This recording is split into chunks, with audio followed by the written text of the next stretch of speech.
This is everything you need to know how to install garden edging. Hi, I'm Rowan. I'm going to show you how to give your garden a refresh. So let's get into it. Garden edging can be used to separate our grass and our garden beds from our driveways and footpaths. Edging also helps to keep your soil and mulch contained in the garden bed so that it doesn't spread anywhere.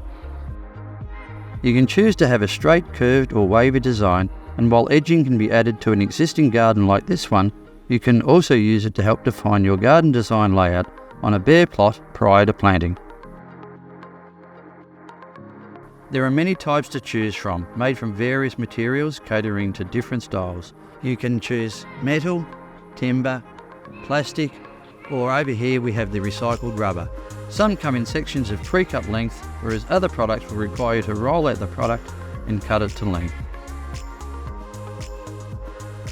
I'm going with this rustic steel edging to match the aesthetic of the home. Next, you need to determine how much edging you require. If you have a straight edge, you can simply measure the length of where you're planning to install the edging. Add 10% to the total length just in case you need more. If you have a curved edge, lay down twine along the edges of where you plan to lay down the edging, making sure it follows all the curves and dips. Cut the twine where the edging will finish, then measure the cut twine using a tape measure. Now you need to work out how many rolls or pieces of edging you require. Add up the total length of your garden's measurement and then divide this by the total length of your chosen product. Make sure you round this up to the nearest whole number to ensure you have enough edging. Depending on your product, you may need to dig a trench. Make sure it's deep enough for the edging to go down approximately halfway. You don't need to go too wide when digging, just enough to ensure you can fit the edging into place and backfill.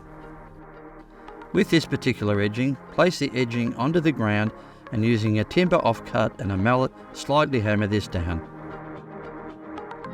Grabbing the next piece, use a screwdriver or scraper to slightly bend the clip so it's locked into place. The way the edging is held in place will generally depend on the product that we do choose. In most cases, we would be using a stake or a peg to hold it in place. Lastly, you need to backfill the trench with soil.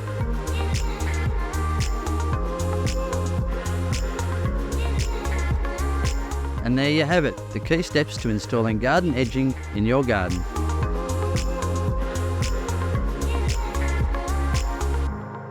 If you like this video, don't forget to like and subscribe for more tips and tricks.